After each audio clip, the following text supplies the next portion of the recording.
ګرانو اوریدونکو د نن ورځې خپرونه د قرآن عظیم شان په تلاوت باندې پیل کوو. اعوذ بالله من الشیطان الرجیم. وإذ واعدنا موسى 40 ليلة ثم اتخذتم العجل من بعده وأنتم ظالمون ثم عفونا عنكم من بعد ذلك لعلكم تشكرون. وإذ آتينا موسى الكتاب والفرقان لعلكم تهتدون. وإذ قال موسى لقومه يا قوم إنكم ظلمتم أنفسكم باتخاذكم العجل فتوبوا إلى بارئكم فاقتلوا أنفسكم ذلكم خير لكم عند بارئكم فتاب عليكم إنه هو التواب الرحيم. وإذ قلتم يا موسى لن نؤمن لك حتى نرى الله جهرة فأخذتكم الصاعقة وأنتم تنظرون ثم بعثناكم من بعد موتكم لعلكم تشكرون. وظللنا عليكم الغمام وأنزلنا عليكم المن والسلوى كلوا من طيبات ما رزقناكم وما ظلمونا ولكن كانوا أنفسهم يظلمون. وإذ قلنا ادخلوا هذه القرية فكلوا منها حيث شئتم رغدا وادخلوا الباب سجدا وقولوا حطة نغفر لكم خطاياكم وسنزيد المحسنين. فبدل الذين ظلموا قولا غير الذي قيل لهم فأنزلنا على الذين ظلموا رجزا من السماء بما كانوا يفسقون. وإذ استسقى موسى لقومه فقلنا اضرب بعصاك الحجر فانفجرت منه 12 عينا قد علم كل أناس مشربهم كلوا واشربوا من رزق الله ولا تعثوا في الأرض مفسدين. وإذ قلتم يا موسى لن نصبر على طعام واحد فادع لنا ربك يخرج لنا مما تنبت الأرض من بقلها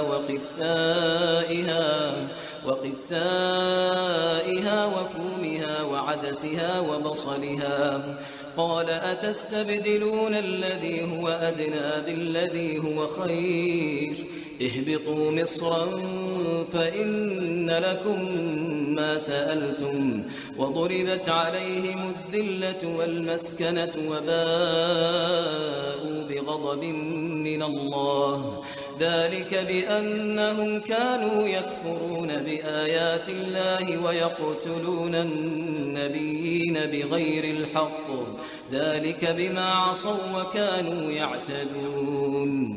إن الذين آمنوا والذين هادوا والنصارى والصابئين من آمن بالله واليوم الآخر وعمل صالحا فلهم أجرهم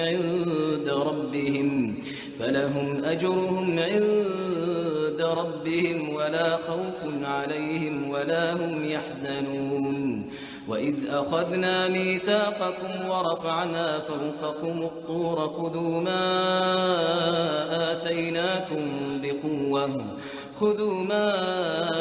آتيناكم بقوة واذكروا ما فيه لعلكم تتقون. ثم توليتم من بعد ذلك فلولا فضل الله عليكم ورحمته لكنتم من الخاسرين ولقد علمتم الذين اعتدوا منكم في السبت فقلنا لهم كونوا قردة خاسئين فجعلناها نكالا لما بين يديها وما خلفها وموعظة للمتقين. درنو اوریدونکو، السلام علیکم ورحمت الله وبرکاتو. د البقره سورت تلاوت سوی آیاتونه همدارنګه پر لپسې راته د بنی اسرائیلو یعنی د یعقوب علیه السلام او د موسی علیه السلام قام کیسې او د هغوی چلند د موسی سره راته بیانوي. نو ستاسو پام دغو تلاوت سوو آیاتونو پښتو معنا او لنډ تفسیر ته را اړوم. ګرانو ورونو، الله تعالی د البقره سورت 450 تلاوت سوی آیت کې د موسی علیه السلام زړه سواند نصیحت خپل قام ته داسې بیان کړی دی: ای بنی اسرائیلو او نور زمنګ هغه نعمتونه او پیرزوینې در باندې را په زړه کړئ چې کله موسی علیه السلام خپل قام بنی اسرائیلو ته وویل تاسو په خپلو ځانونو باندې د خصي په عبادت او بندګۍ سره چې هغه مو خدای وګاڼه ظلم او تیری وکړه. نو خپل خالق ته چې ستاسو حقیقي رب او څښتن دی توبه وباسئ او خپل ځانونه یعنی یو بل په تورو سره مړه کړئ او دغسې توبه ایستل درته د دوزخ په اور کې د تل پاتې سوځېدو نه د الله په نزد چې ستاسو پیدا کوونکی ذات دی غوره دی. او کله چې مو توبه ویستله او د موسی علیهم السلام نصیحت مو ومانه، الله تعالی در باندې مهربانه سه او ستاسو توبه یې قبول کړه. او الله په خپلو هغو بندگانو باندې چې د ګناه نه توبه باسي او پښیمانه کیږي تل مهربانه دی او د هغوی توبه قبلوي او مني. او ای د بنی اسرائیلو قومه، هم هغه وخت را پیاد کړئ چې موسی علیه السلام ته مو وویل من تر هغو په تا ایمان نه راوړو او در باندې باور نه کړو تر څو الله په خپلو سترګو او ښکاره ووینو. نو همغه وه چې تاسو په خپلو سترګو ولیدل چې تندر در باندې را پریوت او هلاک او مړه یې کړئ، ځکه تاسو ډیره غټه او لویه ګناه کړې وه او د الله لوړ مقام ته مو په سپکه سترګه کتلي وه. قدرمنو ورونو، او بیا الله تعالی فرمایلی دي او د مړینې نه وروسته موږ بیا تاسو ای بنی اسرائیلو را ژوندي کړئ تر څو شکر وباسئ او د الله د نعمتونو قدر وکړئ. ای بنی اسرائیلو او بل زمنګ هغه نعمتونه او لورینې را په زړه کړئ چې تاسو د سره لمر لاندې سرګردانه ګرځېدلی او موږ ووره در باندې سوری کړل تر څو مو د لمر وړانګو ګرمۍ نه وساتي. او بیا مو منو سلوا چې تیار سوی خوراک و درته راولیږم او درته وویل چې زموږ دغه پاکه روزي وخورئ او دا چې بنی اسرائیلو زموږ د نعمتونو او نازولو قدر ونکه په موږ یې ظلم او تیری نه دی کړی. هغوی په دې ناشکرۍ سره په خپلو ځانونو باندې ظلم کړی دی، ځکه د ناشکرۍ سزا دوی ته ورکول لکېږي.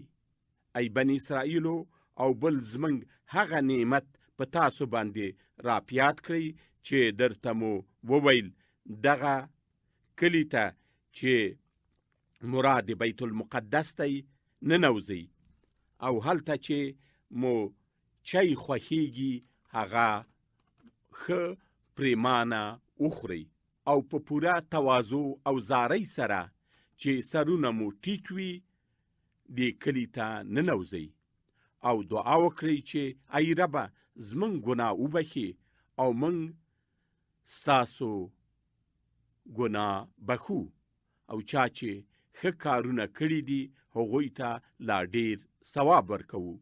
خو هغو کسانو چې ظلم او تیری وکړه او هغه وینا چې دوی ته سوې وه هغه یې بدله کړه او په خامپوړو ننوتل او په خوله یې هم بل څه وویل، نو الله تعالی د اسمانه په دوی باندې عذاب او سزا را پرېیستله، ځکه دوی د الله د فرمان نه سرغړونه وکړه. او همداسې ای بني اسرائیلو، زموږ هغه ښېګڼې او نعمتونه را پیاد کړئ چې لار مو ورکه کړې وه او ډېر تږي وئ. او موسی علیه السلام په ډېرې زارۍ سره د الله نه وغوښتل چې قام ته یې اوبه ورکړي. نو الله هغه ته وویل دغه تیږه په خپله امسا ووهه. نو موسی علیه السلام هغه ووهله او د هغې نه 12 چینې د بني اسرائیلو د قامونو په شمیر اوبه جاري سولې، او هرې ډلې خپله چینه وپېژندله. او بیا الله تعالی ورته وویل د الله لخوا ورکړ سوي روزي وخورئ او ویچ کئ او په ځمکه کې فساد او ورانۍ مه کوئ. او هم ای بني اسرائیلو هغه ورځ را پیاد کړئ چې موسی علیه السلام تاسو ته وویل موږ هره ورځ په دغه یو رنګ خوراک باندې چې د الله لخوا ورته را لیږل سوی و او منو سلوا وه بسنه نسو کولای. او موسی علیه السلام ته یې وویل چې د خپل رب نه ده وغواړه چې د ځمکې نه راوتلي خوراکونه موږ ته راکړي، لکه باقلي، کدو، ووږه، دال، پیاز او داسې نور سبزي. نو موسی علیه السلام دوی په ځواب کې ورته وویل آیا تاسو دغه د ځمکې نه راوتلي ټیټ خوراکونه په هغو ښو او ګټورو خوراکونو باندې بدلوي چې الله درته هغه غوره کړي دي؟ نو زی د دې دښتې نه ښار ته کوز سئ او هلته هغه څه مومئ چې تاسو غوښتي دي او اشتیا یې لرئ. او کله چې ښار ته کوز سول نو څرګنده سوه چې دوی تل خپله خوښه د الله په خوښه وړاندې کوي او د خپل نفس او شهوت پیروي کوي. نو هغه وه چې خواري او ذلت او ناداري یې په برخه سوه او الله تعالی ورټل. او دا ځکه چې دوی تل د الله نه مخ اړاوه او د الله آیاتونه نه منکر و او په ناحقه پیغمبران وزل او د الله په حدودو یې تیری کاوه او ګناهګار و. ګرانو اوریدونکو، الله تعالی په دې تلاوت سوو آیاتونو کې او همدارنګه په ډیرو نورو آیاتونو او سورتونو کې د بني اسرائیلو یا د یهودو چې د الله د رحمت نه یو رټل سوی ولس دی ډیر بد خویونه یې په تکرار سره موږ ته بیان کړي دي، مخصوصا د هغوی عهد شکني او د خپل نفس او شهوت نه تل پیروي او متابعت او د الله تعالی نعمتونو ناشکری او د الله د پیغمبرانو ناحق وزل او داسې نور ډیر بد خویونه. نو ګرانو ورونو، د دې مکرر بیان هدف او غرض دا دی چې باید مسلمان ډیر ویښ وي او هیڅ کله هم د هغوی پټو دسیسو په لیمو کې وننخلي، او هم باید هر مسلمان دې ته پام وي چې باید د یهودو د دغو بدو صفتونو او خویونو نه چې دوی د الله د رحمت نه رټلی دي او الله تعالی ور باندې پکار سوی دی ځان وساتي. نو ځکه من په الفاتحه صورت کې تل همدا دعا کړو چې ای ربه من سمې لارې ته هدایت کړه او د یهودو لارې نه مو چې ته ور باندې پکار سوی او خپل رحمت نه ده هغوی شړلی دي وساته.